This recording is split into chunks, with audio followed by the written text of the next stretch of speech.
Hola, en este video les voy a mostrar cómo hacer estimación de parámetros a través de intervalos de confianza. Antes que nada, vamos a recordar que cuando comenzamos a hablar de estadística, allá al comienzo de este curso, hablamos de dos etapas, o mejor dicho, dos ramas de la estadística que tenían propósitos distintos. Vamos a recordar cómo comienza el método estadístico y recordarán ustedes que todo comienza con la recolección. Una vez que yo tengo los datos que recogí, ya sea a través de una encuesta, a través de mediciones o a través de determinaciones de laboratorio, uno con ese conjunto de datos puede hacer un análisis exploratorio, que es lo que vimos hasta el momento, que consiste en ordenar en tablas de frecuencia, hacer una presentación gráfica, hallar las medidas de resumen, es decir, las medidas de dispersión, las medidas de posición, pero toda la información que podamos sacar de ese conjunto de datos solamente son válidas para ese conjunto de datos. Es decir, toda esta parte de la estadística solamente sirve para describir un conjunto de datos y no tiene una intención de extender esas conclusiones a un conjunto mucho más grande que se llama población. Esa parte es la que nosotros vamos a ver que se llama análisis confirmatorio, que la vamos a analizar desde dos operaciones. Por un lado la estimación de parámetro, que es lo que vamos a ver en este momento, y por otro lado la prueba de hipótesis. Estas dos grandes ramas de la estadística son la estadística descriptiva y la estadística inferencial. Ahora nosotros vamos a entrar de lleno a la estadística inferencial porque tenemos la herramienta que nos vincula a estas dos ramas de la estadística. Esa herramienta se llama probabilidad. Entonces, los conceptos como distribución de probabilidad, funciones de distribución, variable aleatoria, la vamos a usar en todo momento cuando hablemos de estadística inferencial. Podemos decir que la estimación de parámetro es buscar un valor aproximado de ese parámetro desconocido, que, como recordarán ustedes, un parámetro es un valor poblacional, es una media poblacional, es una varianza poblacional. Si yo pudiera conocer todos los datos de la población, puedo calcular el parámetro, pero como eso no ocurre, por eso hay que hacer una estimación. Y bueno, hacer una estimación significa hallar un valor aproximado de ese parámetro. Nosotros podemos decir que si la distribución de la variable es normal, por ejemplo, un parámetro es la media mu, que se simboliza con mu, y la varianza sigma cuadrado. Es decir, a nivel poblacional tenemos los parámetros. Esos parámetros van a ser estimados a partir de los estimadores, que como ya vimos, deben reunir ciertas características para ser considerados buenos estimadores. Entonces, vamos a ver que la estimación de parámetros se puede hacer a partir de la estimación puntual y a través de la estimación por intervalos. La estimación puntual es muy sencilla. La estimación puntual consiste en dar un valor aproximado de ese parámetro y listo. Entonces, sea x una variable aleatoria, cuya distribución es f mayúscula de x, esto se simboliza de esa forma. Esa expresión lo que me está diciendo es que yo tengo una función de la variable x que depende de un parámetro θ. Esto no tiene que parecer raro porque nosotros cuando armamos una función siempre vemos que en la fórmula está presente la variable, que generalmente la escribimos con x, pero también están presentes otros valores constantes, que si yo los cambio a esos valores constantes, la forma que tiene esa función va a cambiar. Para no ir tan lejos, hace poco vimos análisis de regresión. El modelo de regresión tenía dos parámetros, que era a y b. Uno era la ordenada al origen, el otro era la pendiente. Esa función siempre daba como gráfica una recta, pero según los valores que yo le daba a esos parámetros, esa recta podía tener diversas posiciones. podía ser una función creciente, una función decreciente, podía ser una función constante. Bueno, θ es genéricamente el parámetro de una función de distribución. Y como ejemplo vamos a tomar una variable que sigue una distribución normal. Entonces vamos a considerar que x es una variable aleatoria que tiene una distribución normal y sus parámetros son mu y sigma, es decir, la esperanza y la desviación estándar.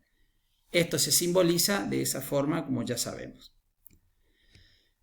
Entonces, mu es un parámetro y es desconocido. Entonces, ¿qué voy a hacer para poder estimar ese parámetro? Voy a tomar una muestra de esa población y voy a calcular un estadístico. ¿Cuál es el estadístico que me permite estimar a mu? La media muestral, que es la media aritmética que ustedes ya aprendieron a calcular en la parte de estadística descriptiva. Entonces, esa media es un estimador de mu. Lo que me dé esa media es el valor aproximado de mu. El problema justamente es que yo no sé qué tan aproximado va a ser ese valor. Por ejemplo, yo tomo una muestra de animales que saco de una población de animales y el peso promedio es 190 kilos. Con ese valor que yo saqué de la muestra, voy a decir que el parámetro mu, que es la media poblacional de peso, es aproximadamente 190. Bueno, ese aproximadamente es el que yo no puedo definir con la estimación puntual. ¿Está? Entonces, esa es la estimación que le llamamos estimación puntual, que es muy sencilla, como pueden ver. Otra alternativa, que es la que vamos a usar, es la estimación por intervalos de confianza. Y vamos a ver en qué consiste la estimación por intervalos de confianza. Vamos a identificar el parámetro, que como dijimos lo vamos a llamar θ, que es el parámetro a estimar. Armar un intervalo de confianza significa encontrar dos límites, límite inferior y límite superior, de tal forma que ese intervalo, en este caso el intervalo AB, contenga al parámetro θ. Pero para que ese intervalo contenga θ, yo no puedo estar seguro de que esto va a ocurrir. Yo voy a decir que ese intervalo va a contener a θ con un cierto nivel de confianza. Por eso se expresa de esa forma. La probabilidad de que el intervalo AB contenga a θ es igual a 1 menos alfa. 1 menos alfa es lo que vamos a llamar nivel de confianza. Por ejemplo, si estamos hablando de la variable que sigue una distribución normal y donde el parámetro de interés es la esperanza matemática mu, ahí estoy diciendo la probabilidad de que el intervalo AB contenga al verdadero valor de mu es 1 menos alfa. No se preocupen por el momento por entender qué significa 1 menos alfa. Lo único que tienen que saber es que eso es un número. Y es un número que es una probabilidad. Por lo tanto, ahí puede estar el 0,9, el 0,95, el 0,80, el 0,50. Es decir, es un valor de probabilidad. Entonces, en este ejemplo, tenemos un intervalo de confianza del 95%. O, dicho de otra forma, un intervalo con nivel de confianza 1 menos alfa igual a 0,95. Entonces, ¿qué significa esto? Significa que con una confianza del 95% podemos afirmar que el intervalo AB contiene al verdadero valor del parámetro mu. Esta interpretación es muy importante. ¿Por qué? Porque uno siempre que mira esa fórmula está tentado a decir que la probabilidad de que mu esté comprendido entre A y B es 0,95. No. Ahí mu, si yo digo que mu está entre A y B y hay cierta probabilidad de que se encuentre entre A y B, pareciera como que A y B son valores fijos y mu es una variable que está ahí entre esos dos límites. Mu no es una variable, mu es un parámetro y aunque sea desconocido es un valor fijo. En cambio, el intervalo ABC es un intervalo aleatorio, porque como vamos a ver dentro de un rato, esos valores se obtienen a partir de la muestra. Entonces, si la muestra es aleatoria, todo lo que yo pueda sacar de esa muestra, como por ejemplo la media muestral, la varianza muestral, todo va a ser aleatorio. En consecuencia, este intervalo es aleatorio. Entonces, otra forma de interpretar este 95% de confianza es, si yo tomara todas las muestras posibles de tamaño n y se construyeran 100 intervalos de confianza, 95 de ellos van a contener a la verdadera media poblacional. Y bueno, y si 95 contienen, 5 no lo van a contener. Gráficamente esto sería así. Aquí tengo una simulación. Esto es una simulación hecha con Infostat, donde aquí, en estos valores, o sea, en este eje, mejor dicho, está el verdadero valor de mu, que suponemos que es este que está aquí. Aproximadamente debe ser 32,5 o 32, ¿sí? Ese es el valor de mu. Y todas estas líneas verticales son todos los intervalos de confianza que se fueron generando a partir de una simulación. Es decir, yo tomo una muestra de tamaño n, construyo el intervalo de confianza y ese intervalo de confianza puede o no contener a mu. Como pueden ver, de todos estos intervalos, 98 de ellos contienen a mu. Y hay dos que no lo contienen, que sería esto que está en rojo acá y esto que está en rojo aquí más abajo. Esos dos intervalos no contienen a mu. Entonces, en la práctica, uno construye un solo intervalo. Entonces, cuando yo construyo el intervalo, digo, ¿cuál de todos estos intervalos es el que me tocó?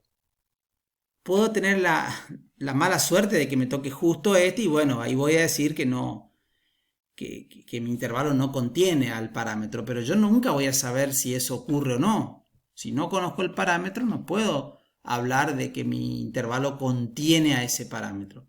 Lo único que puedo decir es que yo confío en que ese intervalo, confío en un 95% de que este intervalo contiene a mu, ¿sí? Entonces, esa es la interpretación de los intervalos de confianza. Y es muy importante, y por eso me detengo mucho en este tema, porque lo vamos a hacer todo el tiempo, ¿sí?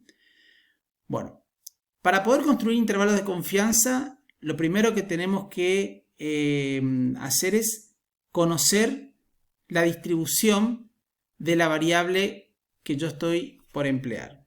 La variable normal estandarizada, es decir, la variable z, tiene esta distribución que ven acá, una campana en forma de campana, que ya nosotros la conocemos, es la distribución normal. Bueno, que tiene todas esas características que ya aprendimos. El área que está sombreada, que está en color verde, es lo que se llama nivel de confianza y se simboliza con 1 menos alfa. Recuerden que el área bajo la curva es 1, por definición de función de densidad. Entonces, esta área es 1 menos alfa y estos dos pedacitos que están en blanco son alfa sobre 2 y alfa sobre 2. Es fácil comprobar que si yo sumo alfa sobre 2 más 1 menos alfa más alfa sobre 2, el resultado da 1. Y eso significa que lo que tengo ahí en esa área es justamente una función de densidad. Esos valores que determinan un cierto nivel de confianza, lo vamos a simbolizar con z y el subíndice alfa sobre 2 y acá el subíndice 1 menos alfa sobre 2. Es decir, que según cuál sea el valor de 1 menos alfa, yo voy a encontrar algunos valores, mejor dicho, para cada nivel de confianza voy a encontrar acá un valor de z negativo y acá un valor de z positivo que cumplen con esa condición.